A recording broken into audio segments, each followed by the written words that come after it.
Hello everyone. जो next topic है वो है national curriculum framework for foundational stage.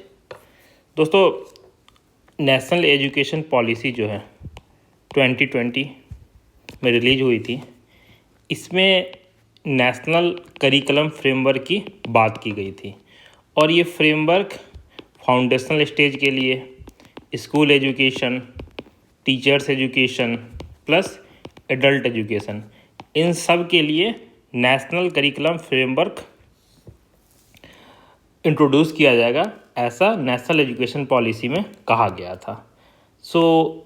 इसी से जो मेजर डेवलपमेंट ये है कि जो फाउंडेशनल स्टेज के लिए early child education and care के लिए जो 3 से 8 ईयर तक का होता है, उसके लिए करिकुलम फ्रेमवर्क बनाया गया है।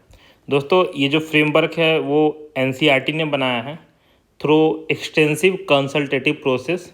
स्टेट के साथ बात करके इस करिकुलम फ्रेमवर्क को बनाया है। ठीक है दोस्तों, अगर मैं ब्रीफली आपको इसके बारे में बताऊं तो इस करिकुलम में क्या है दोस्तों कि किसी भी टेक्स्ट बुक पे फोकस नहीं किया गया है, कोई ऐसा रिजिड स्ट्रक्चर ना हो करिकुलम में। कोशिश ये की गई है दोस्तों कि जितना भी कस्टमाइज स्ट्रक्चर हो, बुक पे ज़्यादा फोकस ना हो, प्ले बेस्ड लर्निंग पे ज़्यादा फोकस हो, ऐसा करिकुलम डिजाइन किया गया है। प्लस दोस्तों, इसमें एक चीज़ और ध्यान रखी गई है कि जो पढ़ाई हो वो रीजनल लैंग्वेज में हो। ठीक है, रीजनल लैंग्वेज में बच्चों की जो अर्ली एजुकेशन है वो इसमें हो। ठीक है, तो दोस्तों ये जो आप एजुकेशन का स्ट्रक्चर है अंडर नेशनल एजुकेशन पॉलिसी 5+3+3 4, तो इसमें ये जो 5 ईयर का कंपोनेंट है 3 से 8 ईयर के लिए, इसके लिए ये फ्रेमवर्क है। ठीक है, नेक्स्ट है दोस्तों विद्या प्रवेश। जब बच्चे क्लास 1 में एंटर करते हैं तो उसके लिए एनसीईआरटी ने डेवलप करा है विद्या प्रवेश, नॉट मच इम्पॉर्टेंट। नेक्स्ट है दोस्तों नेशनल एजुकेशन पॉलिसी। तो ये आपकी जो स्कीम की फाइल है PT 360, उसमें मिनिस्ट्री ऑफ एजुकेशन के अंदर कवर्ड है। दोस्तों, आपको इसके बारे में पूरा आइडिया होना चाहिए, नेशनल एजुकेशन पॉलिसी के अंदर क्या क्या प्रोविजंस हैं, क्या क्या डेवलपमेंट हुए हैं, उसको लेके आपको इसके बारे में पूरी जानकारी होनी चाहिए एग्जाम पॉइंट ऑफ व्यू से। आप इसको यहाँ से पढ़ लेना। ठीक है, नेक्स्ट जो दोस्तों ये करिकुलम फ्रेमवर्क की हम बात कर रहे थे, तो ये करिकुलम होता क्या? ये it refers to the plan sequence of instruction और to a view of a students experiences in terms of educators और स्कूल इंस्ट्रक्शनल गोल। दोस्तों, करिकुलम क्या होता है? जो आप पढ़ाई करते हो उसका जो स्ट्रक्चर होता है उसी को करिकुलम कहते हैं। ठीक है, यूनेस्को आपको पता होगा दोस्तों, ये एक UN की ऑर्गेनाइजेशन है जो एजुकेशन, साइंस एंड कल्चर पे फोकस करती है। का इंटरनेशनल ब्यूरो ऑफ एजुकेशन है, had the primary mission of studying curricula and their implementation world wide. दोस्तों, ये जो यूनेस्को है इसका इंटरनेशनल ब्यूरो ऑफ एजुकेशन है, ये जो विंग है ये पूरे वर्ल्ड की जितनी भी एजुकेशनल करिकुलम है उस पर ये स्टडी करता है और उसको एक तरीके से ओवरव्यू करता है। ठीक है दोस्तों, इसी करिकुलम फ्रेमवर्क की इसमें हम बात कर रहे थे फाउंडेशनल स्टेज जो 3 से 8 साल तक के बच्चों के लिए किया गया है। इसमें फोकस किया गया है पंचकोश सिस्टम। ये आप याद रखिएगा, ये पंचकोश कंसेप्ट ऑफ एजुकेशन बच्चों के लिए क्या है। तो इस पंचकोश में दोस्तों physical development, development of life energy, emotional and mental development, intellectual development and spiritual development, in 5 development की बात की गई है कि जो भी बच्चे हैं उनका सर्वांगीण विकास हो। केवल ऐसा नहीं कि कॉग्निटिव डेवलपमेंट हो, उनका शारीरिक विकास भी हो, उनकी एनर्जी जो है सो लाइफ एनर्जी का भी विकास हो, इमोशनल इवन मेंटल डेवलपमेंट की बात की गई है, कॉग्निटिव डेवलपमेंट तो हो ही और स्पिरिचुअल डेवलपमेंट भी हो। तो यही है आपका पंचकोश सिस्टम। और इसकी बात कहाँ की गई है दोस्तों? National curriculum framework for foundational stage, या फिर इसको हम कह सकते हैं early child care and education. ठीक है, तो ये कंपोनेंट है। प्लस आपको दोस्तों मैंने बताया था करिकुलम फ्रेमवर्क और भी सेक्शंस के लिए, जैसे स्कूल एजुकेशन, एडल्ट एजुकेशन और टीचर्स एजुकेशन के लिए आना भी बाकी है। नेक्स्ट टॉपिक दोस्तों है क्रेडिट सिस्टम। दोस्तों इसकी बात भी अगेन नेशनल एजुकेशन पॉलिसी में की गई थी, ठीक है, एकेडमिक बैंक ऑफ क्रेडिट बनाने के लिए। अभी क्या होता है उसको अभी हम समझते हैं। दोस्तों ये एजुकेशन में क्रेडिट सिस्टम का क्या मतलब है। दोस्तों क्रेडिट सिस्टम की एक तरह का स्टैंडर्ड है जो कि यूनिवर्सिटीज़ या फिर एजुकेशनल इंस्टीट्यूशन यूज करते हैं to measure and assess students work, जिससे कि वो मूल्यांकन कर सके कि किसी भी स्टूडेंट ने कितनी पढ़ाई की है, कितना काम किया है। ठीक है, अगर जैसे कि आप स्टूडेंट हो, किसी पर्टिकुलर यूनिवर्सिटी में आप पढ़ाई कर रहे हो, ठीक है, तो सपोज करो आपने फिजिक्स का एक कोर्स कंप्लीट किया तो आपको कुछ क्रेडिट दिया जाएगा, देन मैथ्स का कंप्लीट किया तो कुछ क्रेडिट दिया जाएगा। तो अकॉर्डिंगली इससे पता चलता है कि आपने कितनी पढ़ाई की है। तो इस और क्रेडिट डिजाइन किया जाता है हर एक कोर्स के लिए कि डिप्लोमा कोर्स के लिए ये क्रेडिट होगा, बीटेक के लिए ये होगा, राइट। सो ये क्रेडिट सिस्टम काफ़ी सारी बड़ी यूनिवर्सिटीज़ में ये यूज किया जाता है। नेशनल एजुकेशन पॉलिसी का फोकस ये था कि ये जो क्रेडिट सिस्टम है केवल टॉप यूनिवर्सिटी में नहीं ही ना रहे, स्कूल एजुकेशन में हो, वोकेशनल एजुकेशन में हो, सब जगह इस क्रेडिट सिस्टम को इंट्रोड्यूस किया जाए। और उसका क्या पर्पस है दोस्तों, अभी आगे समझते हैं।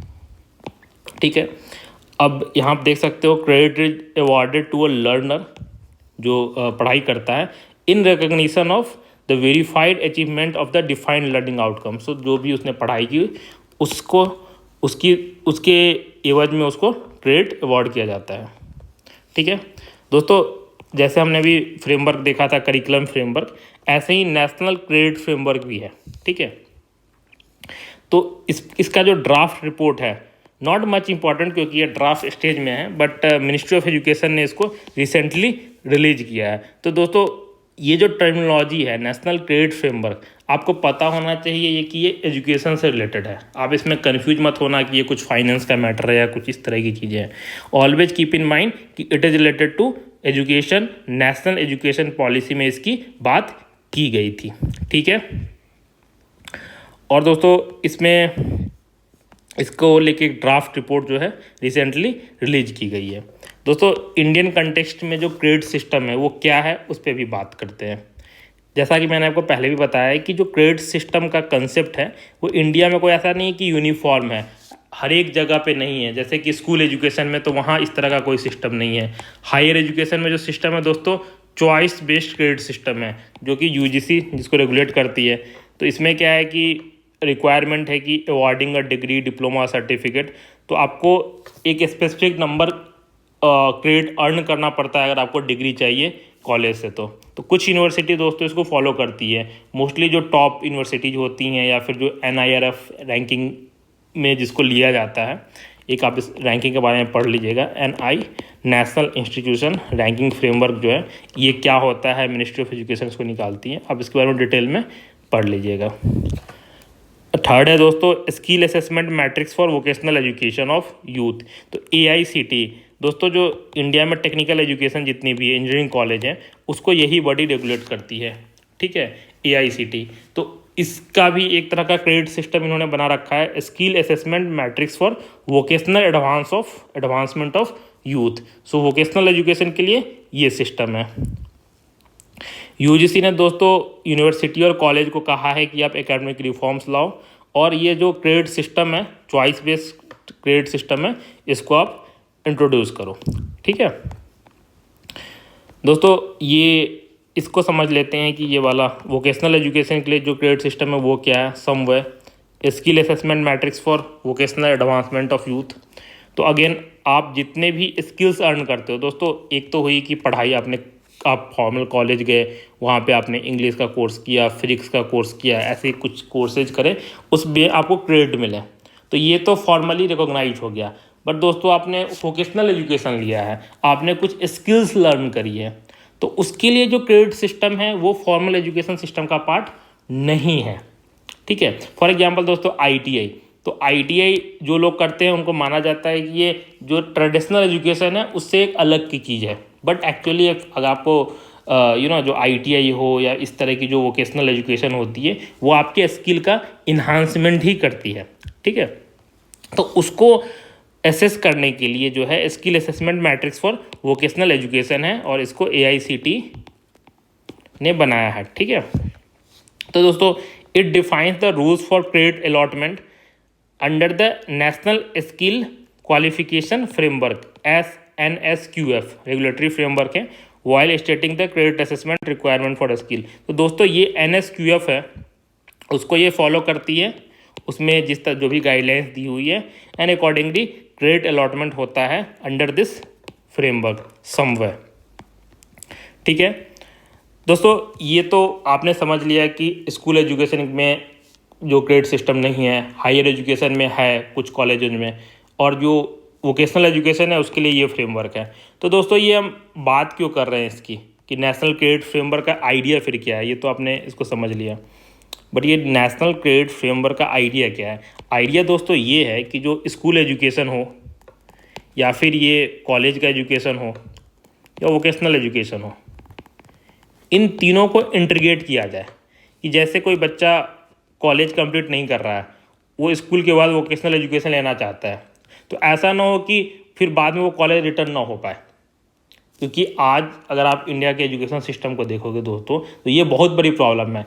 गैप अगर आपके होते हैं तो कॉलेज आपकी एडमिशन्स नहीं लेती हैं। ठीक है, बट अगर आप क्रेडिट सिस्टम दोस्तों इंट्रोड्यूस अगर कर दिया जाए, तो इवन कोई व्यक्ति वोकेशनल एजुकेशन भी ले रहा है तो वो क्रेडिट अर्न कर रहा है, और उस बेसिस पे क्या हो सकता है, उसका एडमिशन हो सकता है। ठीक है, तो ये एक तरीके से क्या है दोस्तों कि इंटीग्रेट कर देना क्रेडिट सिस्टम को school education, college education and vocational education में। तो इससे आप जो भी लर्निंग कर रहे हो उसका रिकॉग्निशन मिल जाएगा।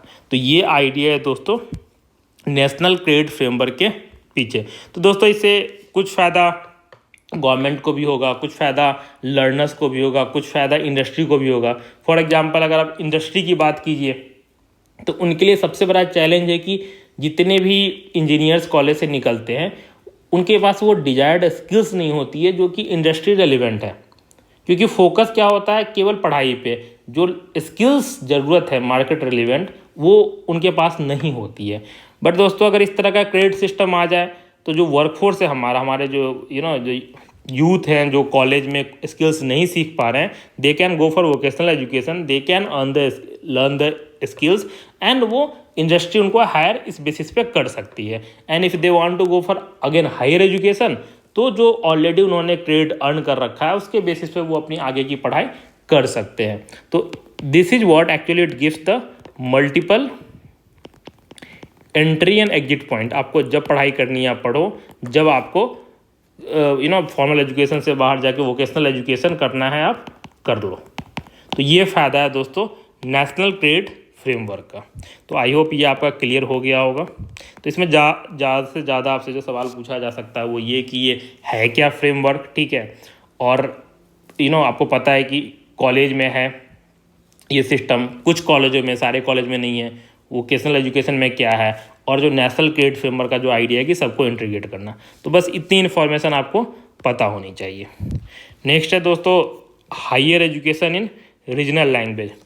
दोस्तों आपको पता होगा कि हायर एजुकेशन मोस्टली इंग्लिश में दी जाती है और टेक्निकल एजुकेशन तो बिल्कुल ही इंग्लिश में दी जाती है। ठीक है, बट रिसेंटली दोस्तों भोपाल में क्या हुआ है कि जो MBBS की पढ़ाई है उसका कोर्स हिंदी में लॉन्च किया है।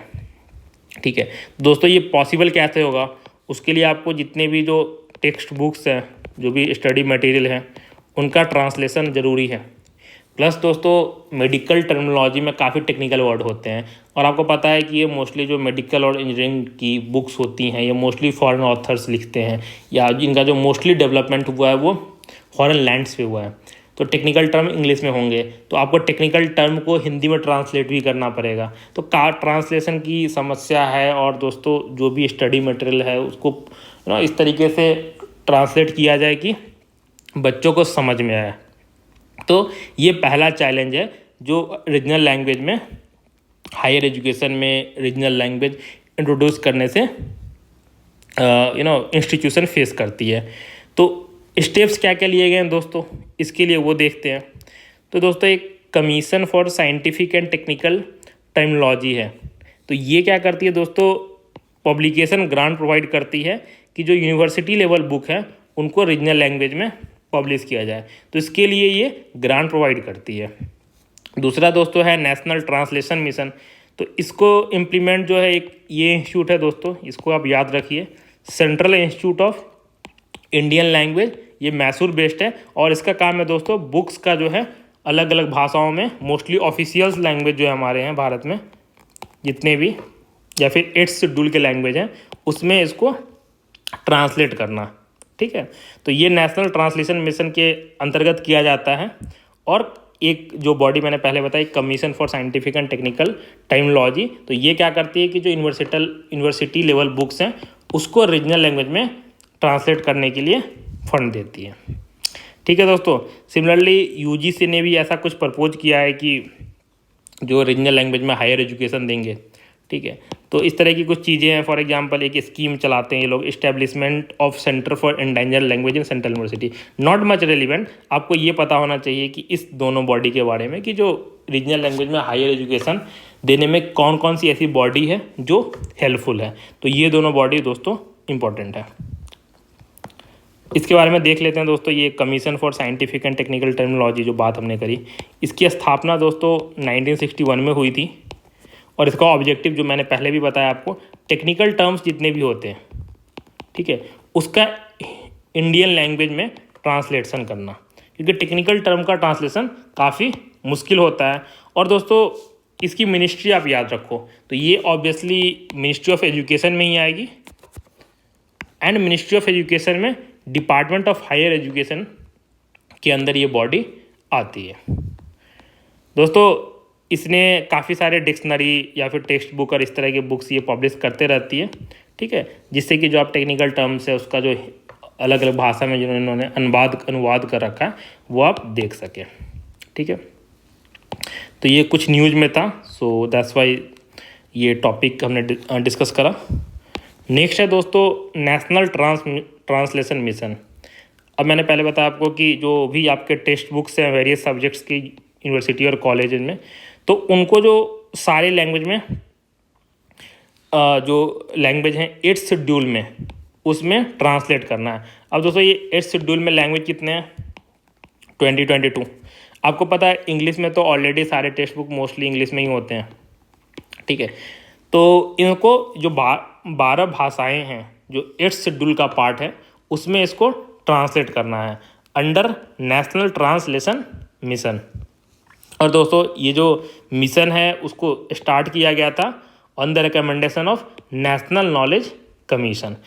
अब दोस्तों ये आप समझ लो कि आइडिया क्या है, ट्रांसलेट करना है जितने भी लैंग्वेज इस शेड्यूल में है उसमें सारे जो यूनिवर्सिटी और कॉलेज लेवल बुक्स हैं उनको। ये इस्टेब्लिश किया गया था नॉलेज कमीशन के रिकमेंडेशन पे। दोस्तों अब इस 22 जो लैंग्वेज है वो पता होनी चाहिए आपको कि कौन कौन से लैंग्वेज हैं। इसमें यूपीएससी आपको कंफ्यूज कर सकती है, तो आपको मोस्टली पता होगा, आप एक बार देख लेना। बट एक बस ट्रिक मैं बता देता हूँ, वो याद रखना कि इंग्लिश और राजस्थानी ये दोनों लैंग्वेज 8th शेड्यूल का पार्ट नहीं है। आपको कन्फ्यूजन हो जाएगा कि इंग्लिश, आपको लगेगा इंग्लिश तो होगी ही, बट याद रखिए दोस्तों 8th शेड्यूल में इंग्लिश नहीं है और राजस्थानी भी नहीं है। ठीक है दोस्तों, ministry of human resource development जो कि अब मिनिस्ट्री ऑफ एजुकेशन है, उसने डेजिग्नेट करा है national this central institute of Indian language जो मैं बात कर रहा था मैसूर बेस्ड है, कि जिसको नेशनल ट्रांसलेशन मिशन ऑपरेट करने के लिए, तो ऑलरेडी हमने देख लिया। नेक्स्ट है दोस्तों BCCI, the board of control for cricket in India. आप इस बॉडी से काफ़ी फेमिलियर होंगे, ये बॉडी काफ़ी न्यूज़ में रहती है। इंडिया में जो क्रिकेट है जो कि काफ़ी पॉपुलर है, जो most loving sport of India that is the cricket, तो उसकी ये टॉप बॉडी है BCCI। दोस्तों इसका गठन 1928 में हुआ था। ठीक है, और ये जितने भी BCCI के अंदर क्या होते हैं दोस्तों, हर एक स्टेट का क्रिकेट एसोसिएशन होता है और उन सब का जो हेड होता है और उसको जो कंट्रोल करता है बेसिकली वो BCCI है। तो सारे स्टेट बोर्ड के जो प्रेसिडेंट हैं वो BCCI के प्रेसिडेंट में वोट देते हैं, देन BCCI का प्रेसिडेंट या फिर सेक्रेटरी ये सब इलेक्ट होता है। ठीक है, इसके बारे में दोस्तों ज़्यादा नहीं जानना है, मैं आपको जो इम्पोर्टेंट चीज़ है वो बताऊँगा। एक चीज़ बस आप याद रखो कि ये गवर्नमेंट बॉडी नहीं है, ये ऑटोनोमस बॉडी है और एक प्राइवेट बॉडी है। ठीक है, और it doesn't fall under the purview of national sports federation of India, ठीक है। National sports federation of India के अंदर ये नहीं आता है क्योंकि ये गवर्नमेंट बॉडी नहीं है, और गवर्नमेंट बहुत ही लिमिटेड रोल है गवर्नमेंट का। दो पॉलिटिक्स यहाँ बहुत ज़्यादा होती है बीसीसीआई में, बट गवर्नमेंट का ऐसा जो ना गवर्नमेंट इसको रेगुलेट नहीं कर सकती है ज़्यादा, ठीक है। दोस्तों बीसीसीआई ने रिसेंटली क्या किया है कि पे इक्विटी पॉलिसी लॉन्च करी है, और इस वजह से ये न्यूज़ में है। तो आपको पता होगा कि सारे स्पोर्ट्स की अगर आप बात करोगे तो जेंडर इसको पे गैप है सारे स्पोर्ट्स में, ठीक है। चाहे वो फुटबॉल हो, बैडमिंटन हो, मेल को ज़्यादा पैसा मिलता है, फीमेल को कम मिलता है। क्रिकेट में भी ये समस्या है दोस्तों, बट बीसीसीआई ने अभी कहा है कि जो भी मेल हो या फीमेल क्रिकेट प्लेयर हो, दोनों का पैसा, चाहे वो रणजी ट्रॉफी हो, देवधर ट्रॉफी हो, इंडिया ए हो, इंडिया बी हो, कोई भी मैच खेले, ठीक है, जो भी मैच फी होगी वो मेल और फीमेल दोनों की सेम होगी, ठीक है। तो ये बात बीसीसीआई ने भी कही है। दोस्तों मैं बीसीसीआई के बारे में जो सबसे इम्पॉर्टेंट बात है वो मैं आपको बताने जा रहा हूँ अभी, इसको आप याद रखो। इसके बेसिस पे यूपीएससी ने एक पहले भी सवाल पूछ रखा है, और ये दोस्तों रिलेटेड है आर्टिकल 32 ऑफ इंडियन कॉन्स्टिट्यूशन। दोस्तों आपको पता होगा कि बीसीसीआई अक्सर न्यूज़ में रहती है अलग अलग वजहों से। तो एक बार क्या हुआ था दोस्तों कि बीसीसीआई पे काफ़ी एलिगेशंस लगे थे IPL match fixing and other चीज़ों को लेके, तो और भी काफ़ी सारे रीजन हैं उसको लेके बीसीसीआई में केस हुआ था। तो बीसीसीआई को जो बॉडी है उसमें करप्शन काफ़ी ज़्यादा था, इस वजह से सुप्रीम कोर्ट को इंटरवेन करना पड़ा, और काफ़ी सारे गवर्नेंस स्ट्रक्चर में चेंज भी हुआ। क्या चेंज हुआ दोस्तों आप खुद पढ़ लो, मैं वो डिस्कस अभी नहीं करूँगा। इसमें बस आप ये जानो कि सुप्रीम कोर्ट ने एक बीसीसीआई केस में एक जजमेंट दिया था, और उस जजमेंट में सुप्रीम कोर्ट ने दोस्तों ये कहा था कि you may be a private body about the BCCI, you may be a private body but you organise cricket for the general public, कि आप प्राइवेट संस्था हो सकते हो बट जो आप क्रिकेट ऑर्गेनाइज करते हो वो आम जनता के लिए करते हो, तो आपको जो है जनता के प्रति रिस्पॉन्सिबल होना पड़ेगा, ठीक है। और ऐसे जो भी बॉडी हैं दोस्तों जिनका कि पब्लिक पे बहुत ज़्यादा इम्पैक्ट है, या फिर दोस्तों कि कोई एनजीओ है और वो बहुत ज़्यादा चंदा जो है सो सरकार से लेती है, डोनेशंस और ग्रांट काफ़ी सारा लेती है, तो ऐसे बॉडी के खिलाफ भी मैंडेमस इशू किया जा सकता है। तो ये बात याद रखना, अगर आप लक्ष्मीकांत पढ़ोगे दोस्तों तो वहाँ लिखा हुआ है कि मैंडेमस केवल पब्लिक बॉडी के अगेंस्ट ही इशू किया जा सकता है, बट ऐसी प्राइवेट बॉडी, ठीक है, जिसको कि गवर्नमेंट बहुत सारा डोनेशन देती है, बहुत सारे ग्रांट देती है, या फिर उसका सब्सटेंशियल इम्पैक्ट है ऑन पब्लिक, ऐसे बॉडी के खिलाफ भी mandamus supreme court under article 32 issue कर सकती है। और इसी को लेके दोस्तों 1-2 साल पहले यूपीएससी में क्वेश्चन भी आया हुआ है, तो आप ये चीज़ याद रखना। तो आफ्टर बीसीसीआई जजमेंट ही ये चीज़ हुई थी। नेक्स्ट टॉपिक है दोस्तों ग्लोबल जेंडर गैप इंडेक्स। अब ये क्या है, तो इसको दोस्तों WEF निकालती है, वर्ल्ड इकोनॉमिक फोरम। आपको पता है इसका जो हेडक्वार्टर है वो डेवोस में है, स्विट्जरलैंड में। हर साल वहाँ पर सबमिट होती है, ठीक है। देश के पूरे वर्ल्ड के काफ़ी लोग वहाँ जाते हैं, जितने भी पॉलिटिकल लीडर हैं, बिजनेसमैन हैं, एक्टर, सेलिब्रिटी, सब जाते हैं वहाँ पे, ठीक है। ये इनका एक फ्लैगशिप रिपोर्ट है, ये ग्लोबल जेंडर गैप रिपोर्ट। तो दोस्तों इस रिपोर्ट में ये बताया जाता है कि जो मेल और फीमेल के बीच में गैप कितना है, not in terms of only जो उनका फाइनेंशियल स्टेटस है, but political status, social status, health, सारी चीज़ों पे इसमें बात की जाती है, ठीक है। तो दोस्तों ये जो रिपोर्ट है वो उसने ये कहा कि बिटवीन द, ये एक्चुअली में दोस्तों ये रिपोर्ट जो है वर्ल्ड की 130 इकोनॉमी, 130 कंट्री को लगभग में पे स्टडी करती है, ठीक है। और ये जो 4 इनका मेजर पैरामीटर है जो कि गैप, जिसमें कि ये कैलकुलेट करती है कि मेल और फीमेल के बीच में क्या क्या गैप है, तो 4 उसके लिए वो पैरामीटर लेती है, या फिर कैन से द इंडिकेटर। पहला है दोस्तों इकोनॉमिक पार्टिसिपेशन एंड अपॉर्चुनिटी, ठीक है, कि लोगों को, महिला और पुरुष को जो इकोनॉमिक मतलब इकोनॉमी में, जैसे कि लेबर फोर्स में या फिर टॉप पोजीशन मैनेजमेंट में या फिर स्टार्टअप्स में, जितनी भी आपकी प्राइवेट कंपनी है उसमें कितना अवसर मिलता है, मेल को कितना मिलता है और फीमेल को कितना मिलता है, और उसके बीच में क्या गैप है। ठीक है। देन दूसरा है दोस्तों कि एजुकेशन। आपको पता है कि इंडिया में मेल लिटरेसी रेट ज़्यादा है वीमेन से, तो वो एक गैप हो गया। सिमिलरली पॉलिटिकल एम्पावरमेंट, अगर आप देखोगे कि पार्लियामेंट तो वीमेन का रिप्रेजेंटेशन 12 से 13% है, बाकी सब तो मेल ही हैं दोस्तों। बट अगर आप परसेंटेज देखो पॉपुलेशन में तो मेल और फीमेल मोर और लेस सेम ही है। ठीक है, थोड़ा डिफरेंस है, बट पॉलिटिकली भी काफ़ी गैप है। हेल्थ एंड सर्वाइवल आप देखो दोस्तों तो आपको दिखेगा कि वीमेन का जो एक्सेस है टू द हेल्थ केयर या फिर मॉल न्यूट्रिशन जो है वीमेन उसकी ज़्यादा शिकार है कंपेयर टू मेल। तो रीजन काफ़ी होंगे इसके। ठीक है, बट इन सब इंडिकेटर्स पे ग्लोबल जेंडर गैप स्टडी करती है और वो रिपोर्ट देती है। दोस्तों इंडिया को जो रैंक किया गया है आउट ऑफ 146 कंट्री 135वां रैंक दिया गया है। इंडिया का जो परफॉर्मेंस है इकोनॉमिक पार्टिसिपेशन अपॉर्चुनिटी बहुत ही ख़राब है। ठीक है, इसमें कहा गया है दोस्तों कि ऐसा बहुत कम कंपनी है जहां पर फीमेल ओनरशिप है या फिर फीमेल टॉप पोजीशन पे है। दोस्तों अगर आप इंडिया के सारे यूनिकॉर्न कंपनी को ले लो, आप देखो कि इसमें कितनी जगह एमडी या सीईओ जो से वीमेन है, आपको बहुत कम मिलेगी, ना के बराबर। इंडिया में लगभग 101 यूनिकॉर्न है, 101 या 102 है। आप देखो कितनी कंपनी ऐसी है जहाँ की सीईओ या एमडी पोजीशन पे वीमेन है, आपको हार्डली मिलेगा। ठीक है, तो ये बताता है कि इकोनॉमिक पार्टिसिपेशन में गैप कितना है। ओके, तो आपको बस ये 4 जो इंडिकेटर्स हैं वो ध्यान में रखने हैं: economy, education, political empowerment, health and survival. दोस्तों ये जो गैप है उसको एड्रेस कैसे कर सकते हैं, तो इसके लिए कुछ कॉन्स्टिट्यूशन में प्रोविज़न है, कुछ लॉ में प्रोविज़न है। तो आर्टिकल 16 आपको पता होगा कि रिजर्वेशन से लेके हैं। इसी के अंदर दोस्तों अगर आप देखिए तो जो जॉब्स में रिजर्वेशन की बात की गई है वो आर्टिकल 16 के अंदर में ही की गई है। इसमें SC, ST, वीमेन, OBC सब की बात की गई है। आर्टिकल 32, आर्टिकल 39 ये सब DPSP का प्रिंसिपल है। इसमें भी वीमेन एम्पावरमेंट को लेके बात की गई है, जैसे equal pay for equal wage और वीमेन का न्यूट्रिशन स्टेटस अच्छा हो, इन सब चीज़ों को लेके बात की गई है। दोस्तों लॉ की अगर बात करें तो, और बाकी जो भी चीज़ें है दोस्तों आप उसको डिटेल में पॉलिटी में पढ़ लीजिएगा।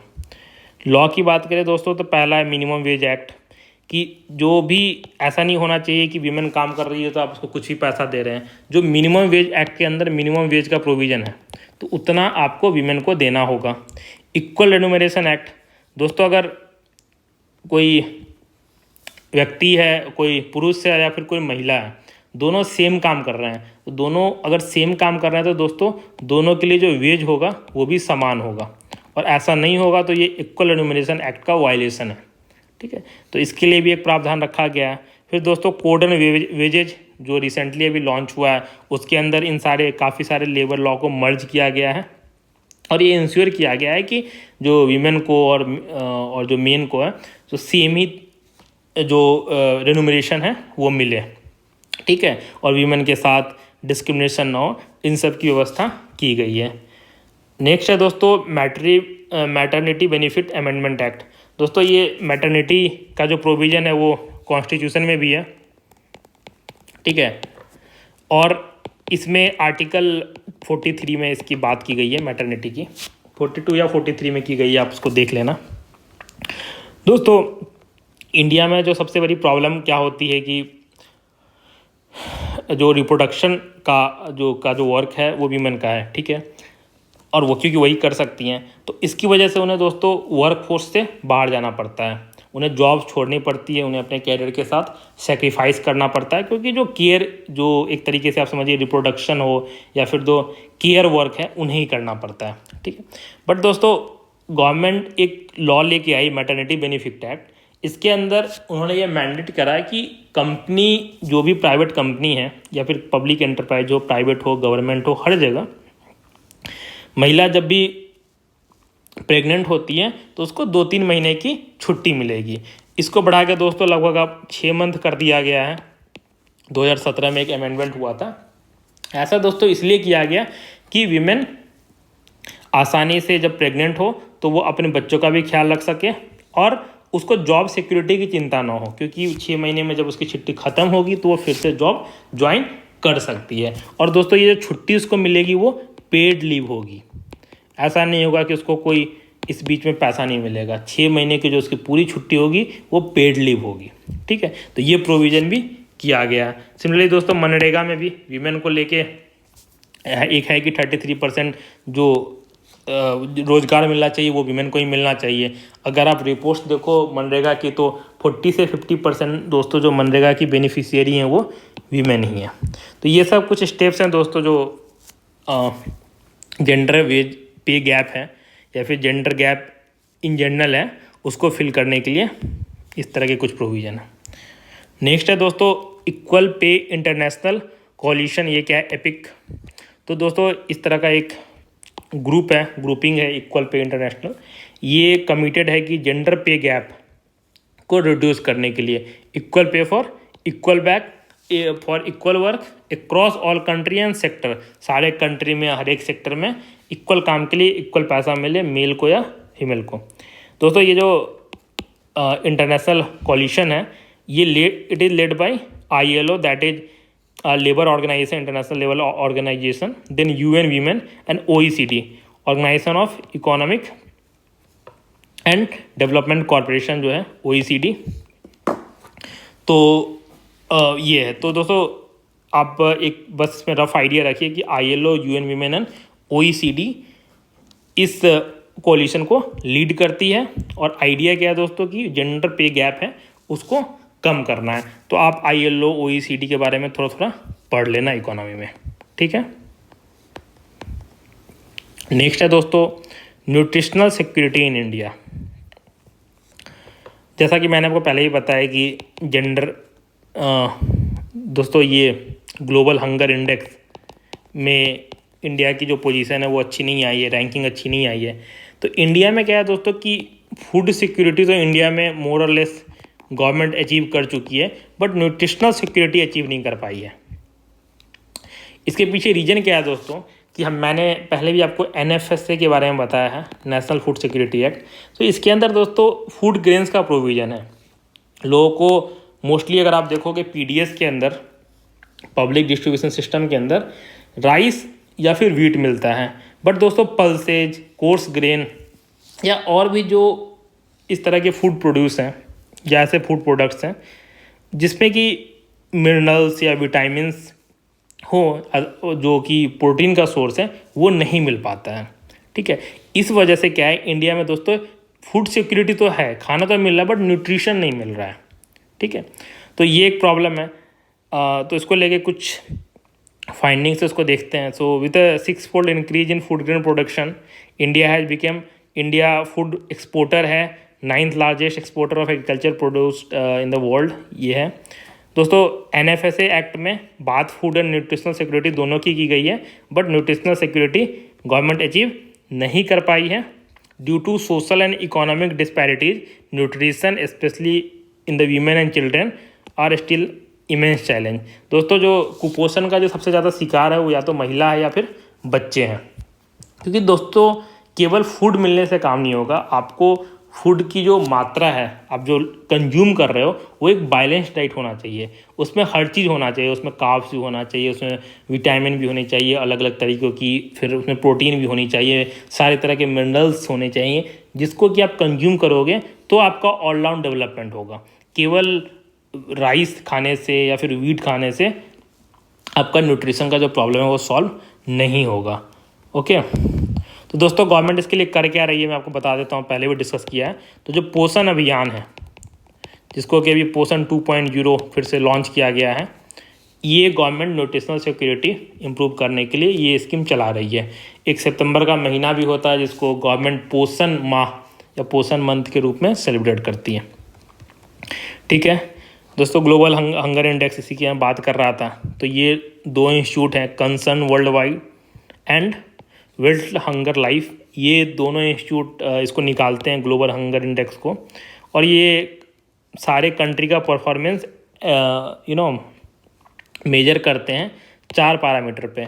अंडर नॉरिशमेंट कितना है, ठीक है, देन चाइल्ड वेस्टिंग कितनी है, चाइल्ड स्टंटिंग कितनी है, चाइल्ड मोर्टेलिटी अंडर 5, ठीक है, 0 से 5 ईयर्स में बच्चों की चाइल्ड मोर्टेलिटी कितनी है।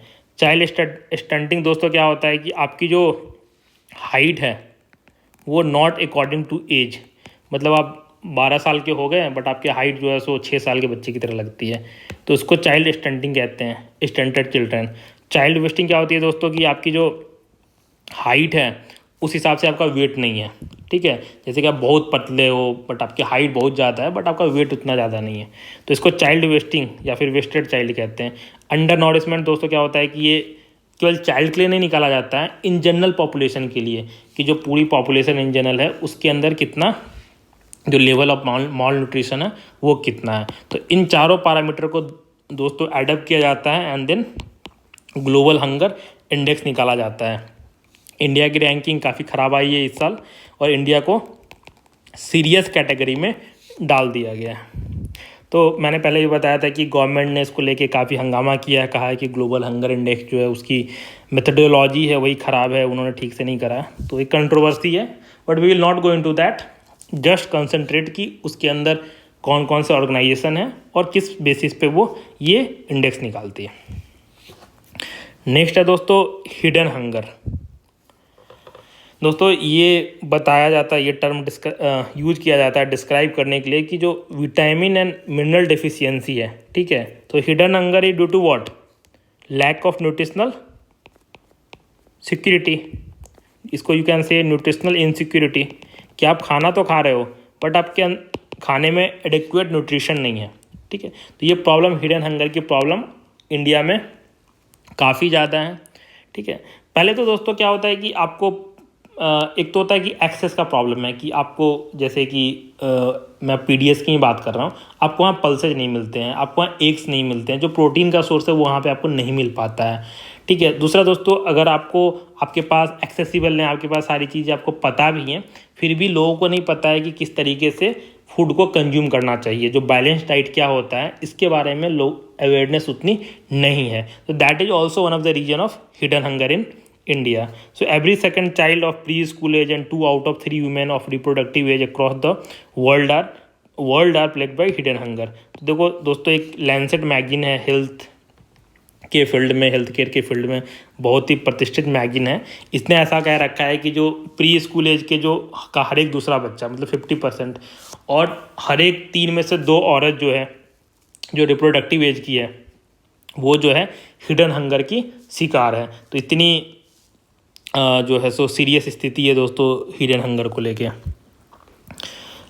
और ये जो दोस्तों क्या है कि ये जो रिपोर्ट है इसने एनालाइज किया था iron, zinc and vitamin A को लेके, और ये रिपोर्ट्स उन्होंने निकाली थी।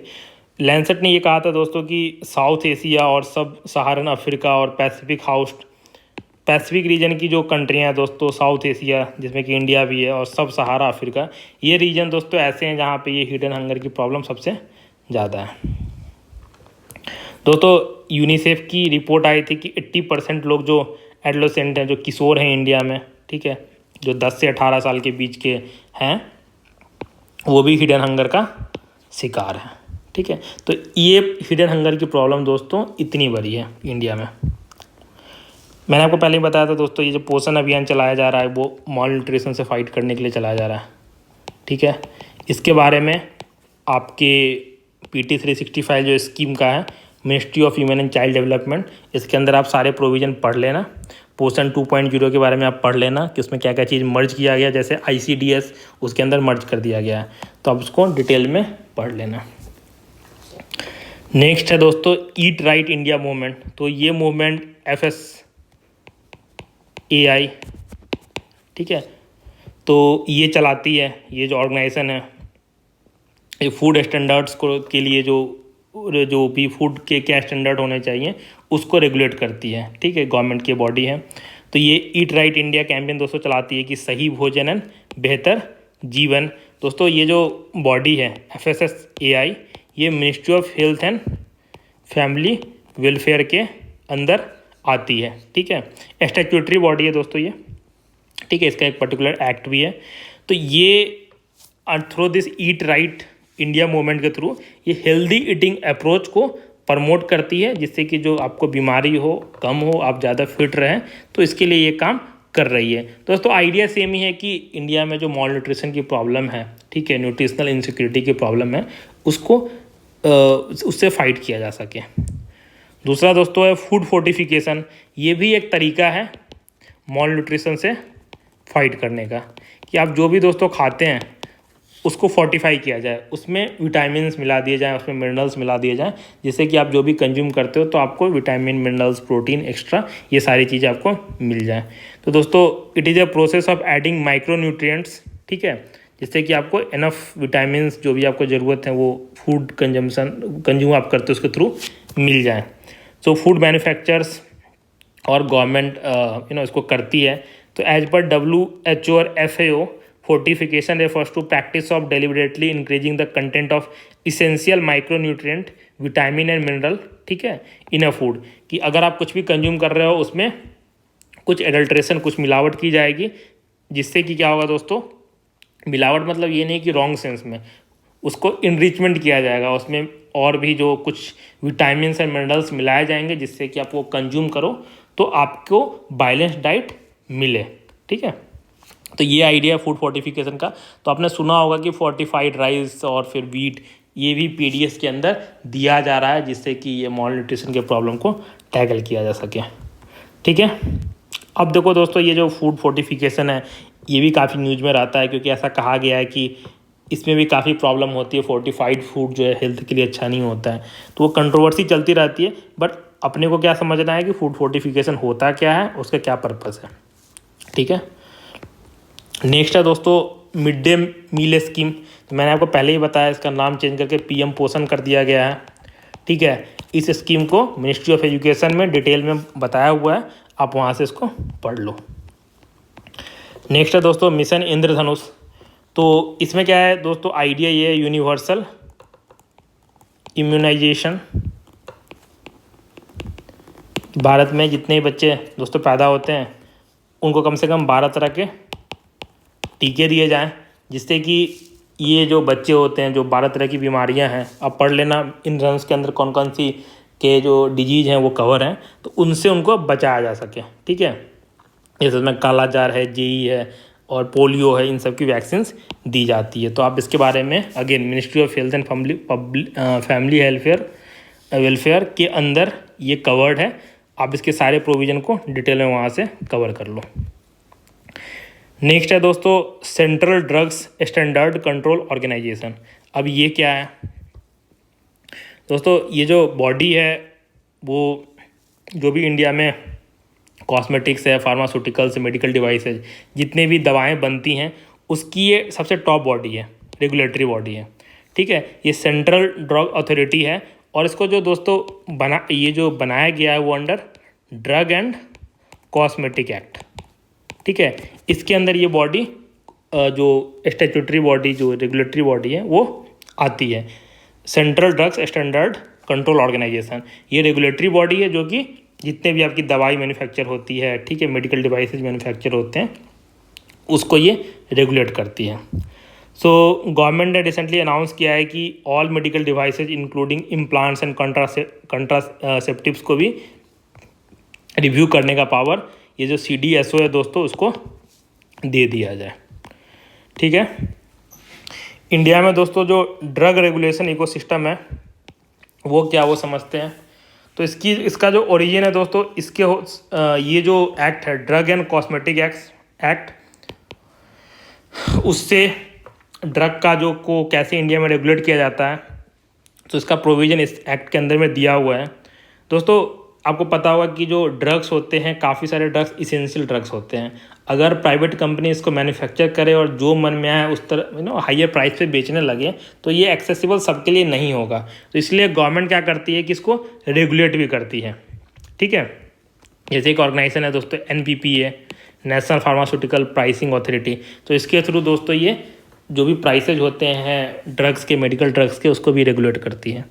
दोस्तों एक चीज़ है drug price control order, essential commodity act के अंदर इशू किया जाता है, जिससे कि किसी भी ड्रग के प्राइस पे एक तरह का दोस्तों कैप लगाया जा सके कि इससे ज़्यादा में आप नहीं बेच सकते हो।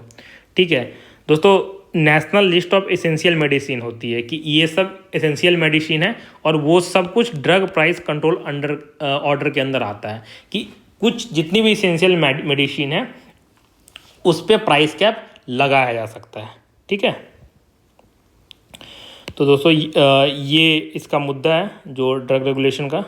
ड्रग एंड कॉस्मेटिक एक्ट के अंदर दोस्तों regulation of manufacture sale distribution of drug is primary the concern of state authority. दोस्तों ये जो एक्ट है इसके अंदर जो मैन्युफैक्चर हो या फिर सेल हो, डिस्ट्रीब्यूशन जो भी ड्रग का होता है, ये सब स्टेट अथॉरिटी है वो देखती है। ठीक है, तो ये प्रोविज़न है। देन नेक्स्ट है दोस्तों ड्रग टेक्निकल एडवाइजरी बोर्ड। अब ये क्या है, तो सेम आप जब भी ड्रग्स की बात करोगे, दवा की बात करोगे, तो आपको ये एक्ट हमेशा याद रहना चाहिए, drug and cosmetic act. Most of the body जो जितनी भी रेगुलेटरी बॉडी हैं और बॉडीज़ हैं इसी एक्ट के अंदर बनाई गई हैं। दोस्तों ये जो एडवाइजरी बोर्ड क्या करेगा, एडवाइज करेगा, तो एडवाइज करता है central government and state government को टेक्निकल मैटर्स पे। ठीक है, कि इस एक्ट को एडमिनिस्ट्रेट कैसे करना है और जो भी फंक्शंस असाइन किए जाते हैं इसको वो काम ये करता है। तो यही टेक्निकल एडवाइजरी बोर्ड का काम है और कुछ नहीं है दोस्तों। उसके बाद क्या है कि drug consultative committee. So again ये भी एडवाइजरी कमेटी है दोस्तों, जो सेंट्रल गवर्नमेंट, स्टेट गवर्नमेंट, ये ड्रग टेक्निकल एडवाइजरी बोर्ड है, इन सबको एडवाइज करता है on any matter tending to secure uniformity throughout administration. ये जो कंसल्टेटिव कमेटी है दोस्तों एक तरीके से ड्रग टेक्निकल एडवाइजरी कमेटी के भी ऊपर होती है और ये जो है इन सब एक तरह से नीचे होती है और सबको सेंट्रल गवर्नमेंट, स्टेट गवर्नमेंट सबको ये एडवाइज करती है। ठीक है, ये these bodies are not important दोस्तों ज़्यादा, आपको मोस्टली याद रखना है कि ड्रग का जो पूरा रेगुलेशन होता है CDSO के बारे में और ड्रग एंड कॉस्मेटिक एक्ट है इसके बारे में आपको पता होना चाहिए। नेक्स्ट है दोस्तों सेंट्रल ड्रग लाइब्रेटरी। अब ये क्या है कि ये अगेन स्टैट्यूटरी लाइब्रेटरी है।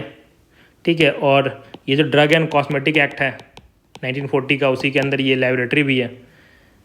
Whose decision with regard to analysis of is final in the court of law.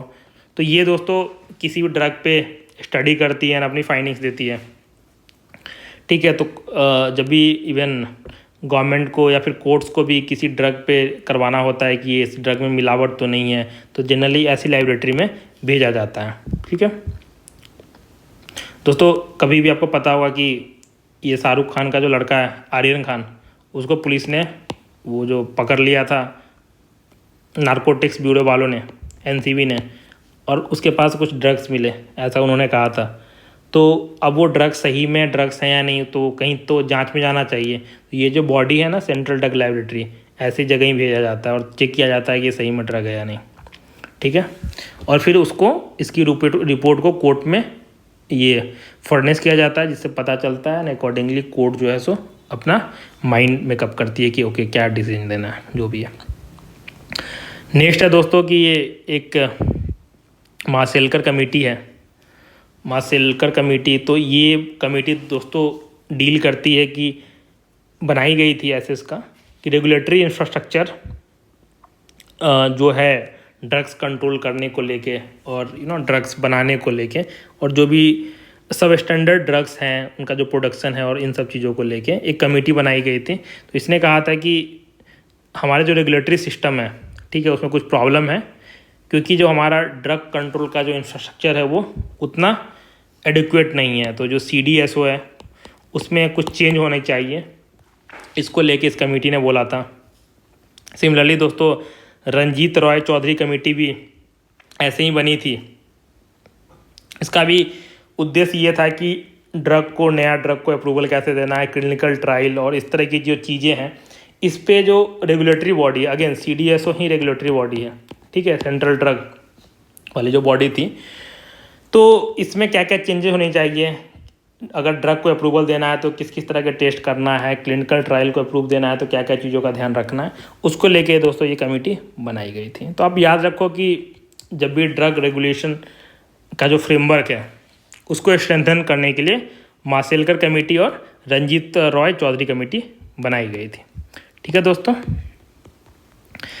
Next है drug medical device and cosmetic bill 2022 का। तो अभी ये तो इंट्रोड्यूस ही किया गया है, अभी पास भी नहीं हुआ है, तो इसमें कुछ खास नहीं है दोस्तों। आइडिया ये है कि सारे जो चीज़ें मेडिकल प्रोडक्ट्स जो भी इस कंट्री में बिकते हैं वो सेफ, इफेक्टिव और जो भी क्वालिटी के हिसाब से हो, तो उसके लिए ये एक्ट लाना है, ये एक्ट लाया गया है। ठीक है, जो ई फार्मेसी होती है, क्लिनिकल ट्रायल है, मेडिकल डिवाइसेज, इन सब को भी रेगुलेट करने के लिए ये चीज़ें। तो दोस्तों ये अभी तक प्रपोजल स्टेज में है, तो अभी इसमें डिटेल में जाने की कोई खास ज़रूरत नहीं है। नेक्स्ट है दोस्तों गुड मैन्युफैक्चरिंग प्रैक्टिस। तो जितने भी ड्रग्स जहाँ जहाँ दोस्तों दवाएं बनाई जाती है, अब वो मैन्युफैक्चरिंग प्रैक्टिस जो फॉलो करते हैं वो अकॉर्डिंग टू स्टैंडर्ड है या नहीं, तो उसके लिए उनको सर्टिफिकेशन दिया जाता है।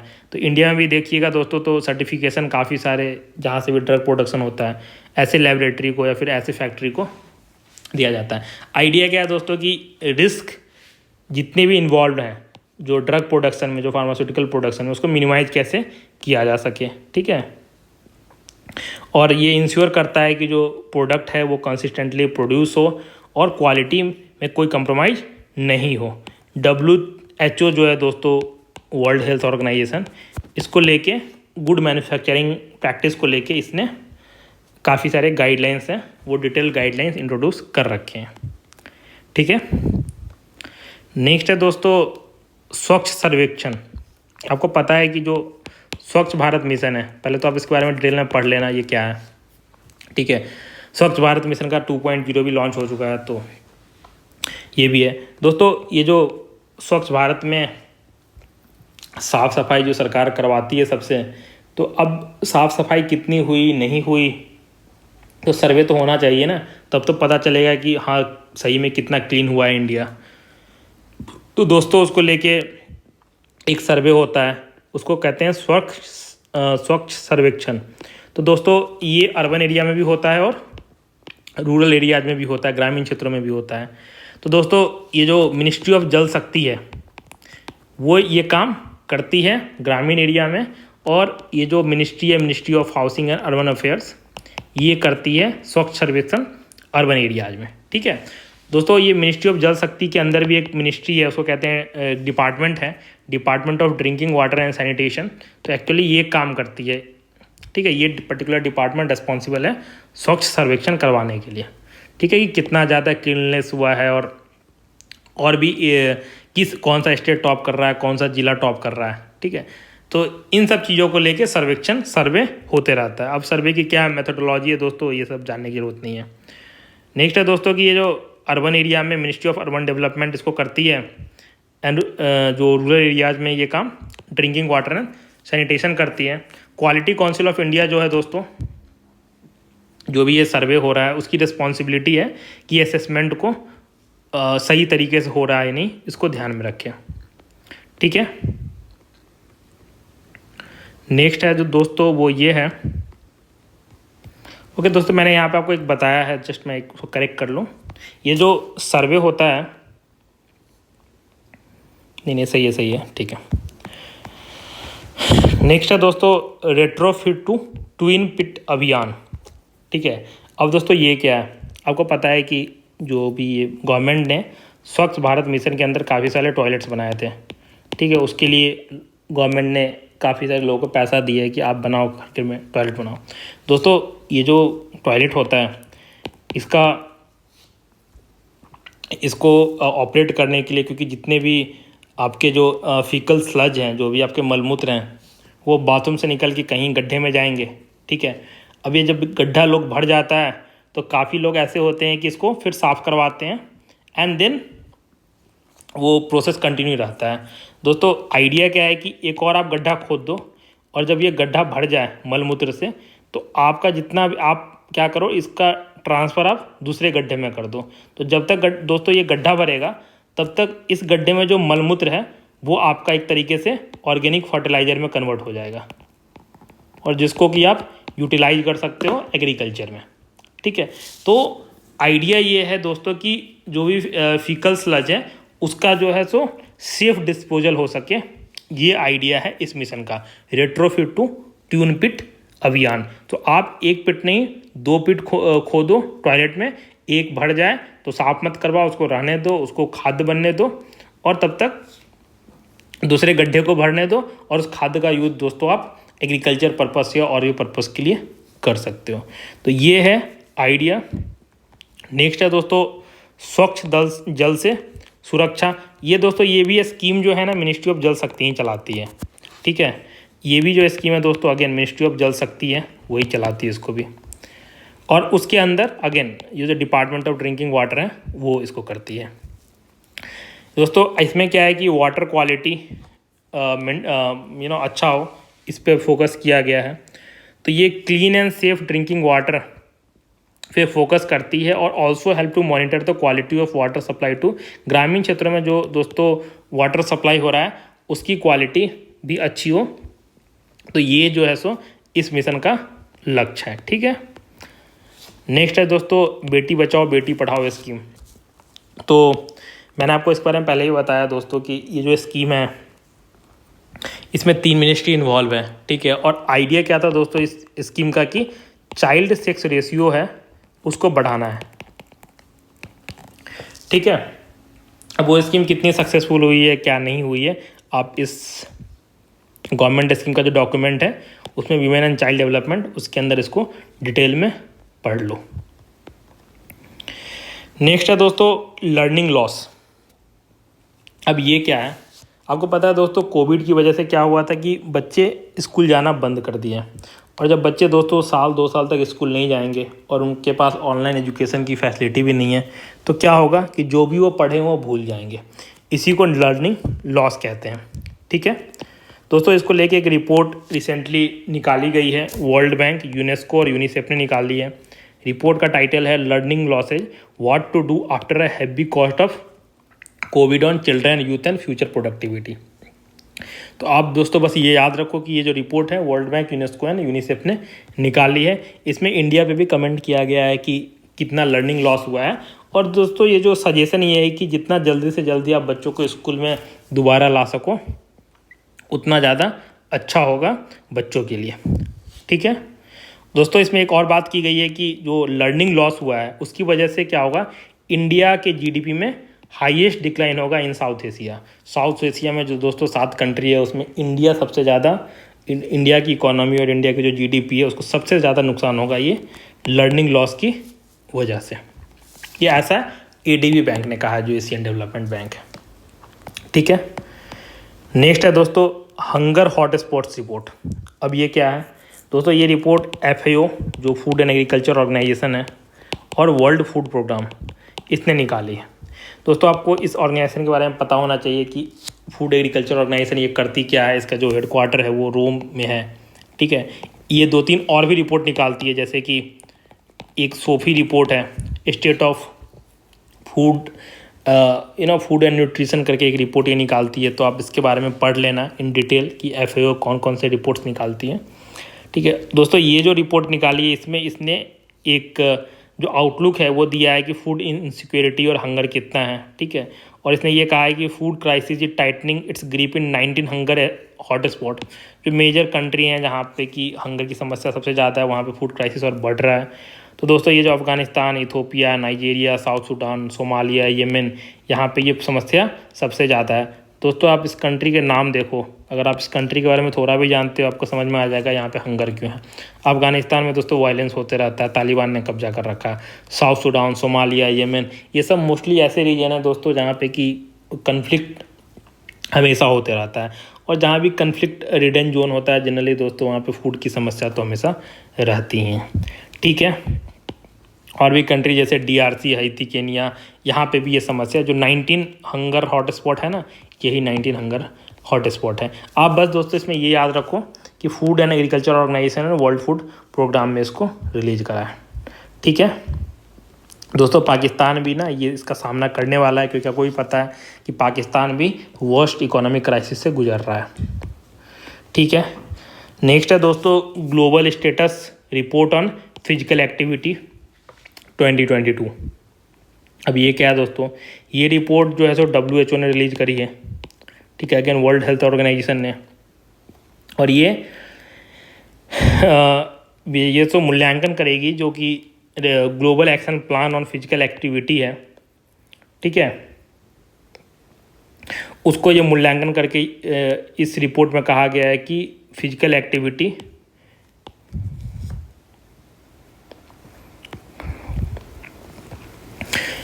Global action plan on physical activity है दोस्तों, जो कि WHO ने इसको लॉन्च किया था। तो ये रिपोर्ट में ये बात की गई कि क्या प्रोग्रेस हुई है उस पर, कि फिजिकल एक्टिविटी लोग फिजिकल एक्टिविटी कर रहे हैं या नहीं कर रहे हैं। ये एक्शन प्लान 18 से 2030 के बीच का है।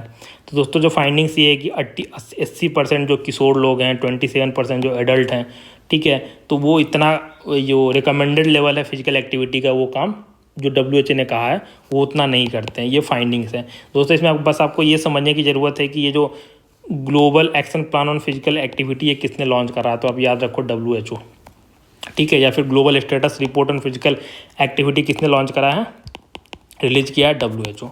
इतना बस आपको पता होना चाहिए। लास्ट है दोस्तों ये टॉपिक आज का, युवा 2.0। अब दोस्तों ये क्या है, India at the rate of 75 project जो है आज़ादी का अमृत महोत्सव, तो ये इसका पार्ट है। दोस्तों आपको पता होगा कि जो आज़ादी के 75 साल हो गए हैं, तो 75 साल से लेके आज़ादी के 100 साल तक अमृत काल मनाया जा रहा है, ठीक है, और ये आज़ादी का अमृत महोत्सव मनाया जा रहा है अभी। दोस्तों ये जो थीम इसकी ये है कि democracy, institution, events, people, constitutional value, past, present and future, ये युवा 2.0 की थीम है। दोस्तों इसका जो उद्देश्य ये है कि यंग ऑथर जो भी हैं, जो युवा लेखक हैं, उनको मेंटर करना, और जो भी युवा लेखक हैं या जो लेखक बनने की चाह रखते हैं और 30 साल के अंदर हैं, उनके अंदर reading, writing and book culture को बढ़ावा देना। दोस्तों इम्प्लीमेंटिंग एजेंसी जो है नेशनल बुक ट्रस्ट है, ठीक है। तो ऑब्वियसली दोस्तों ये किताब और जो ऑथर है उनको लेके है, तो नेशनल बुक ट्रस्ट इसको इम्प्लीमेंट कर रही है, ठीक है। तो दोस्तों आज का लेक्चर यहीं पे ख़त्म होता है। जितने भी इम्पॉर्टेंट टॉपिक हैं मैंने डिस्कस कर दिए हैं इस लेक्चर में। आई होप ये लेक्चर आपको पसंद आया होगा और ये आपके